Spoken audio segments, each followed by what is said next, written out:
سلام و درود. بچه ها اگه صدام خوبه سریع میخوام وارد بخش آموزشی بشیم. فقط اگر صدا خوبه سریع به هم بگید.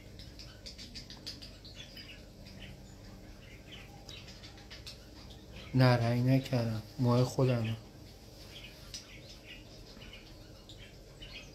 درود بر شما دوستان عزیز، خوش اومدید همه.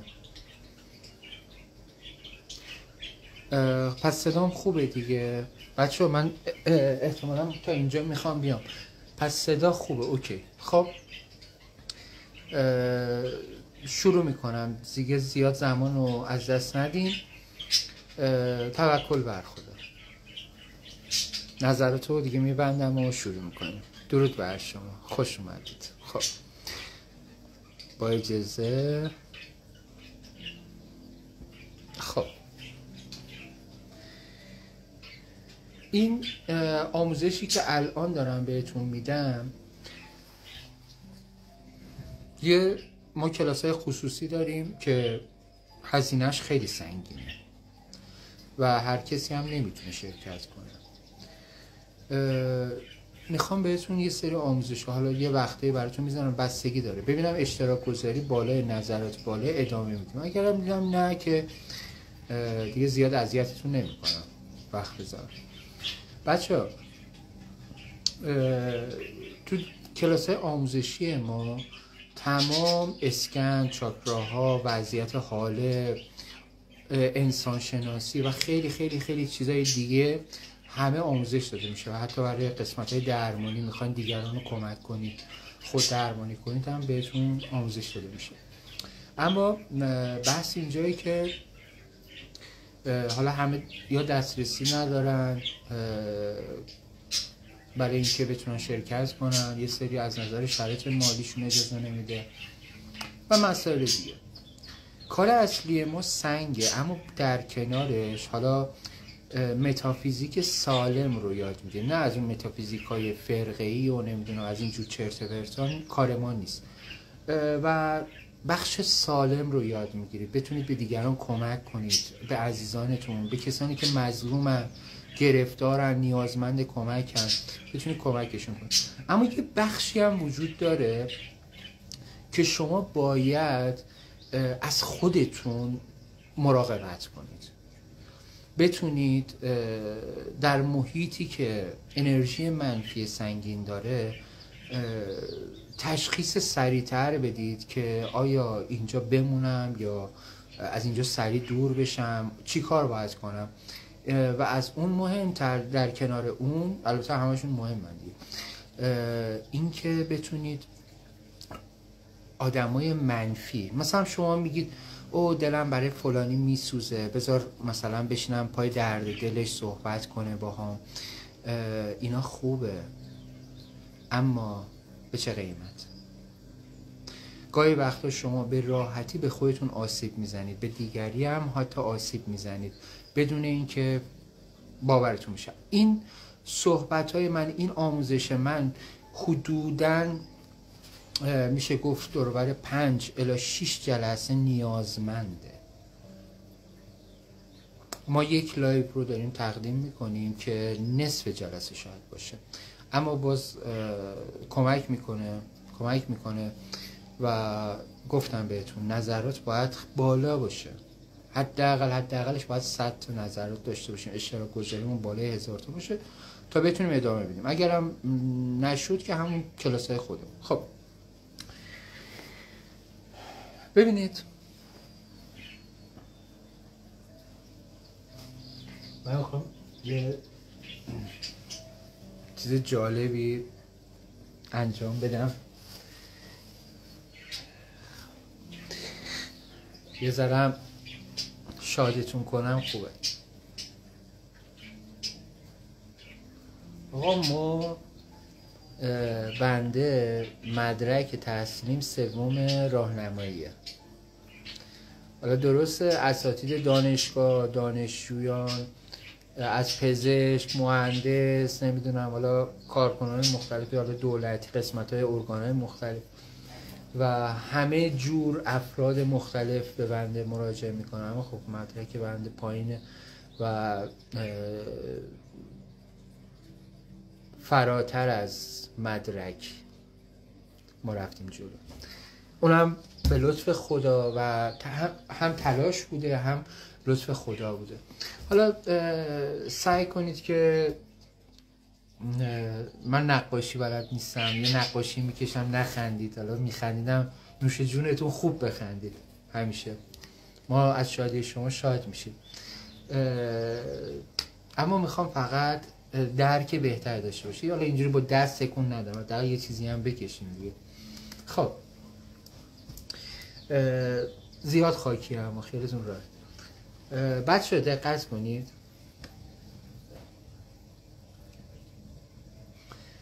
ما یه نمره ای رو قبل از اینکه شروع کنیم یه نمره ای رو ما مشخص میکنیم.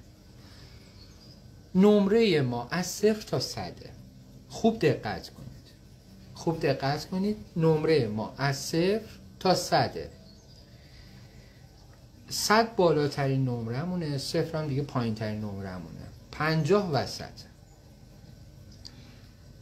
یک جنگی بین نمرات میخواد شروع شه، یادتون باشه. اینا رو میگم الان قرار روی تختم نشونتون بدم. پس نمره 100 بالا، هر چقدر نمره پس بالاتر میره از حالا 50 دیگه وضعیتش بهتره. اما اینکه نمره مخاطب محیط چی باشم مهم، فقط نمره شما مهم نیست.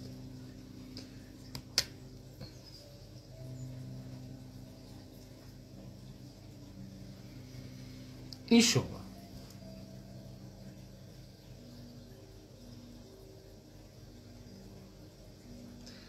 مثلا اینم دوستتون. خب دوست شما، این دوست، اینم که شمایید. خب دوست شما میاد میگه که خیلی غمگینم، خیلی مشکل دارم، چی کار کنم؟ و شما شروع میکنید به این دوستتون راهنمایی کردن و دلسوزی کردن. اینطوری میذاره عقب‌تر برم قصر بشه. خب شما شروع میکنید دلسوزی کردن که کمکش کنید، اما از این ور یه اتفاقی داره بین شما تو جریانه که این قسمت فیزیکی دیگه نیست. یعنی چی؟ یعنی توی فیزیک شما در این حالت عادی هستید که الان روی تخته هم دارید میبینید، دوست شما و شما دارید صحبت میکنید. اما تو بخش متافیزیکی ما چندین مسئله داریم. یکی از اون مسائل بسیار مهم وضعیت خالعیه که شما چه حصاری دارید و دوست شما چه نمره‌ای داره از نظر منفی و نمره شما چی. حالا فرض رو بگیریم، من ماژیکا رو پیدا نکردم، همش مجبورم با سبز برم. فرض رو بگیریم نمره دوست شما در انرژی منفی 80. فارسی بنویسم بهتره.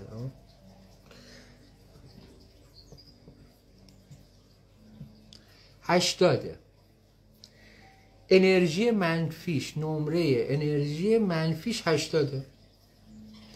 نمره انرژی مثبت شما که حالا اون روز حالتون خیلی هم خوب بوده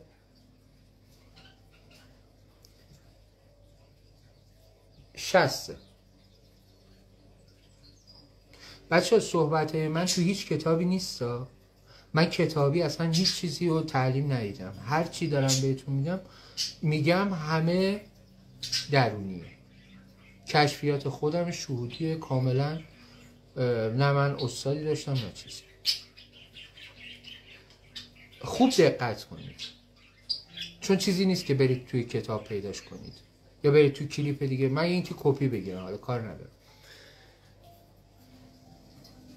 60 شما، نمره 60 شما با نمره 80 این دوست شما درگیر میشه. 80 با 60 درگیری بشه چه وضعیتی پیدا میکنه؟ شما بازنده میشید.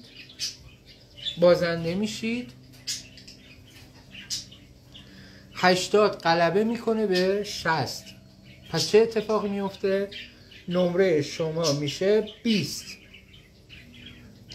حالا این چون برنده شده امکان داره به 0 نرسه یا به مثلا خیلی هم ضعیف نشه. ببخشید این 20 رو بعد روی مینداختم. خب 60 شما نابود میشه. بعد چه اتفاقی میفته؟ شما به دوستتون نشستید، باهاش صحبت کردید، وقت گذاشتید باهاش، یه ساعت صحبت کردید در مورد، بعد دوستتون میذاره میره، بعد شما حالتون بده، سردرد دارید، حال تهوع، سرگیجه و اتفاقات مختلف. دیگه اون حس اون قبل رو ندارید که قبل از این که با اون دوستتون روبرو بشید. شما شکست خوردید. نه تنها نتونستید بهش کمک کنید، بلکه به خودتون هم آسیب زدید. شما باید اسکن کردن رو بلد بشید. وقتی با یکی روبرو میشید ببینید نمره اون شخص توی منفی و مثبت چنده. وقتی اینو ندونید همینطور میرید جلو. خب من اصلا چیکار به نمره دارم و علمش هم ندارم و اونجاست که گاهی وقتا آسیب خیلی جدی میشه. مخصوصا اگر نمره خود شما زیر 50 باشه و نمره اون شخص روبرویتون نمرش 90 باشه. این بمب منفیه. خودتونم ضعیفید، اونم از نظر منفی قویه. فکر کنید به هم وصل میشن چه اتفاقی میفته؟ شما دیگه حتی میتونه حوادث خیلی تلخ هم بیاره، چون منفی رو جذب کردید شما دیگه. پس خیلی مهمه که اسکن کردن رو یاد بگیرید، بتونید بفهمید که کجا چجوری کمک کنید. بچه‌ها دلسوزی نکنید، به هیچ کسی دلسوزی نکنید. شما باید آدم خیلی رحمانی باشید، بخشنده باشید، مهربان باشید، اوکی، اما به این شکل. اگر میتونید کمکش کنید کمکش کنید. اگر نمیتونید کمکش کنید براش دعای خیر کنید و یک تلاشی که بتونید باز کمکش کنید. اما اگر دیدید نمیشه به خداوند بسپارید و همون دعای خیر. اگر من الان نتونم به شخصی کمک کنم و بعد از اینکه خب اون شخصم نتونستم کمکش کنم بشینم بگم وای من نتونستم کاری کنم و ببین چرا اینطوری شده اینا، اینجا من دارم رو خودم منفی رو قشنگ میگیرم. تمام اطراف حال من، چاکرای من داره شروع میکنه بسته شدن. من دارم میرم به سمت بیماری، به سمت گرفتاری، به سمت قهر با درون خودم. و اینجا آسیب آیا امکانش خیلی کمه؟ آیا امکان اصلا نداره؟ جواب مشخصه، امکان داره.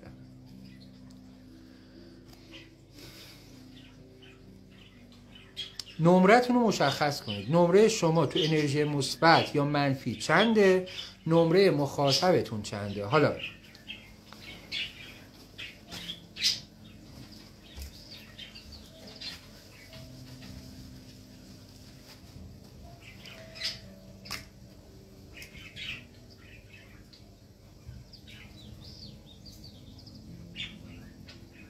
چی بکشم همونو. خب این شما ماژیک هم نبودش.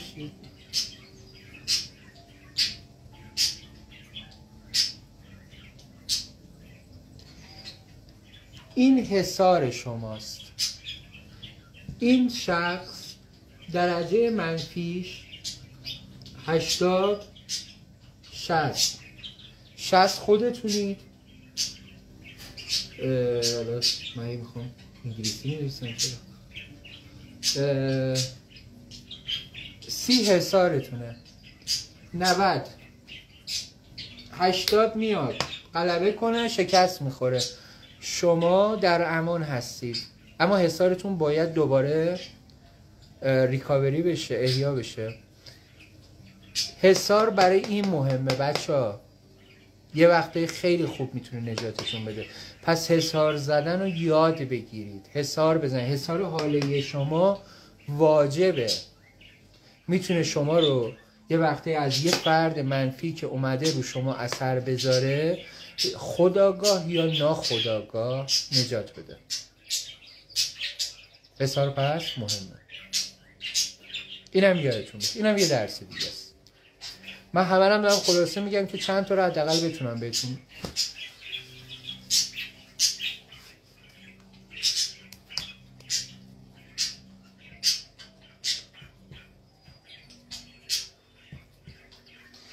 خب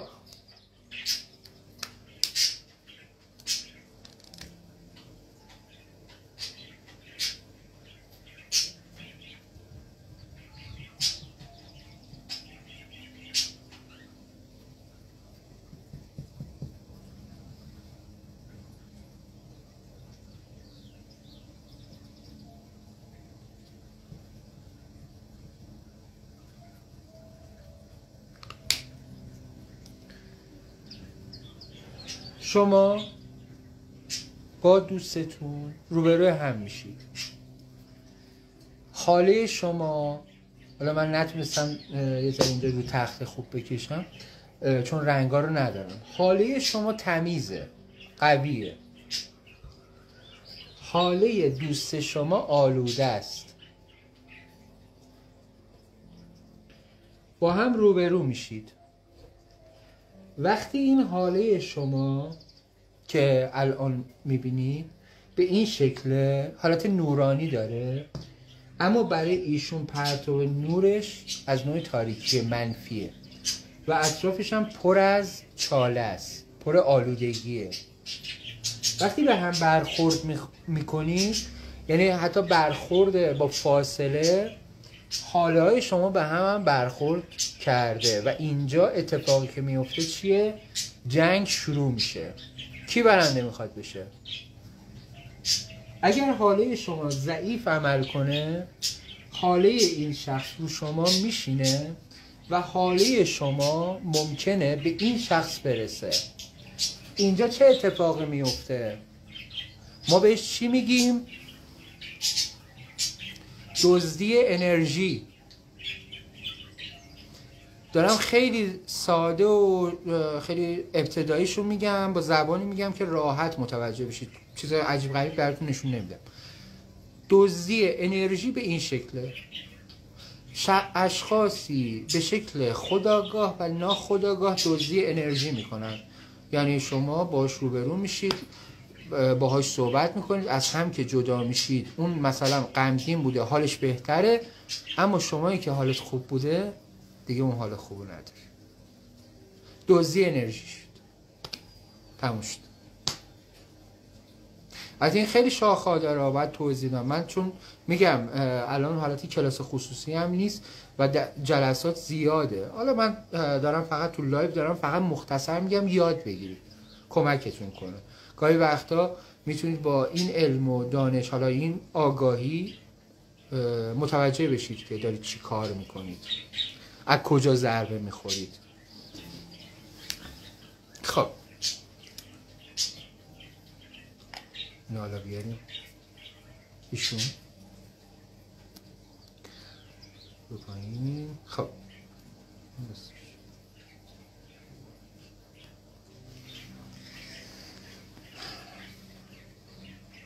ایشون دوست منه.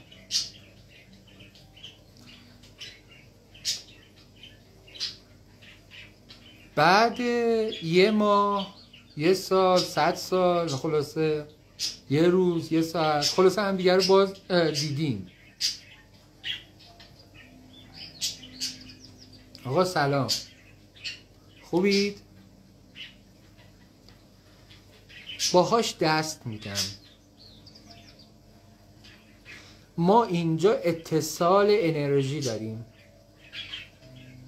وقتی اتصال انرژی داریم، این شخص، حالا غیر از اون داستان اون حاله، اینجا ما اتصال انرژی هم داریم. حالا یه چیز وحشتناکتر، میتونه خیلی قشنگتر و وحشتناکتر.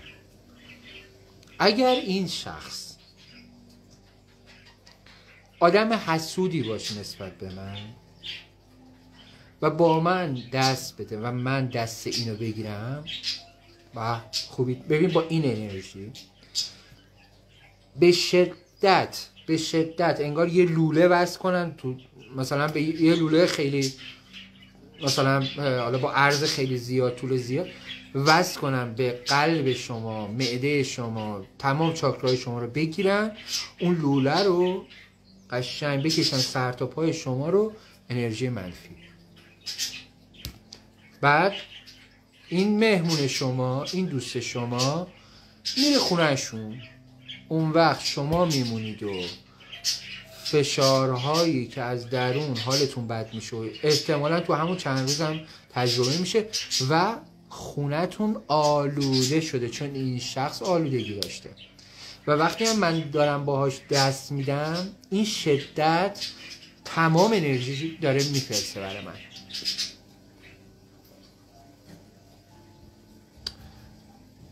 حالا یه جا هست شما نمیتونید دستم رد کنید، دوستتون اومده، همین آدم منفی دیگه هم نمیتونید حالا بپیچونیدش، به قول عامیانش. دست میخوای بدی، اینجوری دست بده، سریع هم بکش، فقط بگی که دست دادم. اما تا اونجا که میتونید فرار کنید از اینجور آدم. دیگه میگم نتونستید دیگه اینجوری. ببین نگاه کنید، سریع. اونم چی؟ تکون زیاد ندید، چون انرژی رو میکشه. به این حالت نگاه کنید. الان بذار از نوش بگم سلام، خوبی؟ بهش اجازه ندید انرژیشو هی منتقل کنه.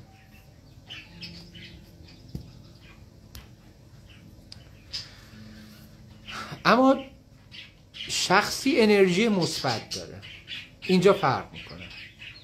دست میخوای بگی قشنگ، برو محکم، انرژی مثبتی تو بده، انرژی مثبتشو بگیر.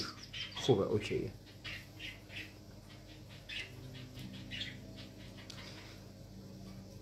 بغل کردن اگر اشتباه باشه به قلب آسیب جدی میزنه، به معده آسیب جدی میزنه، به چاکرای گلو آسیب جدی میزنه. دقیقاً بالعکسش هم همینه. بغل کردن یک انسان خوب، یک انسانی که با عشق، با روحش، با حس خیلی پاکش شما رو بغل میکنه، شما آروم میشید،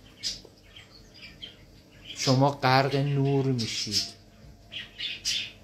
و این حس رو به شما منتقل میکنه.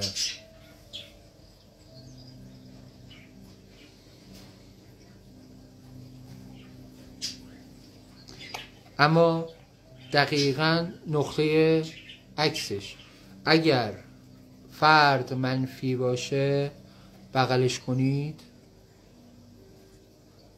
منفیاشو قشنگ انگار دوتا آهنربا رو به هم چسبوندن، قشنگ به هم دیگه دارن انرژی میدن. حتی ممکنه بیماری وارد بدن شما بشه. بوس دادن چطور؟ آقا مثلا عید نوروزه یا حالا به هر بهانه و مناسبتی، بوس دادن میرید به سمت چاکرای سر.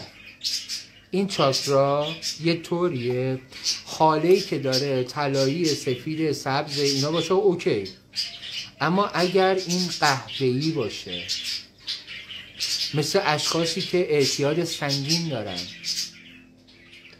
مثل اشخاصی که منفی بالایی دارن، آدمای سالم دلی نیستن، بوس دادن به اینجور افراد خطر بزرگی برای شماست. چون شما اومدید یه مرکز اینجا، یه مرکز اینجا، خب مرکز خیلی مهمی رو که پر از منفی بوده رو بوس کردید. انتظار دارید به سلامت رد بشه این مسئله برای شما؟ شما دارید میرید یه زهر رو مزه میکنید. انتظار چی دارید؟ من پیشنهادم اینه نگاه کنید ببینید با کی طرفید. اینو خیلی حواستون باشه، اگر رعایت نکنید آسیب میبینید.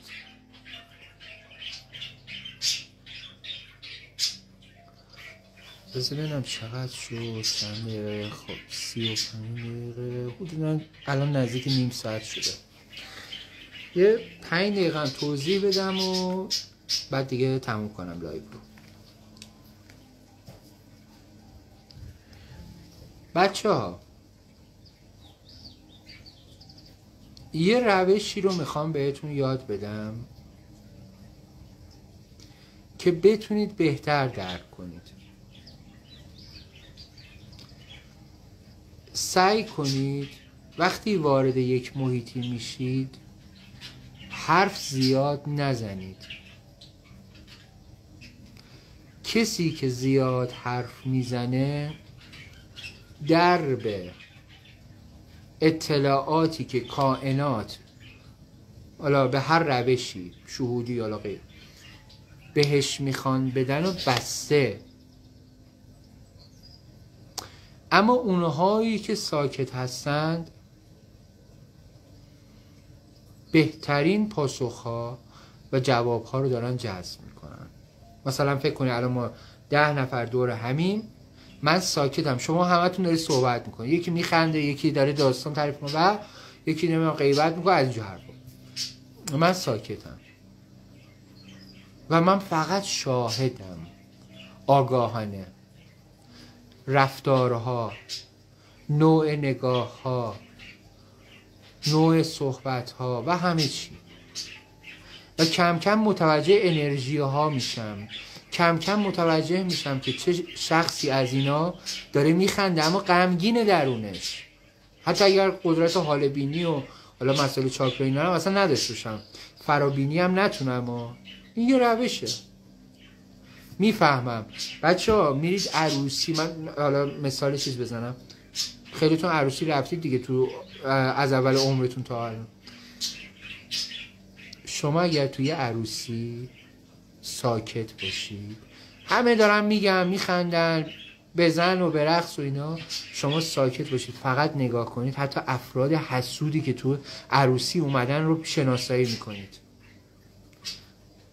و حسود به هیچ عنوان وارد خونه شما نباید بشه. اگر وارد شد شما فردا نگو خدایا چرا اینقدر بلا داره میاد تو خونمون، چرا بی برکتی اومد، چرا شر افتاد تو خونمون. واردش کردید، دشمن رو وارد کرد.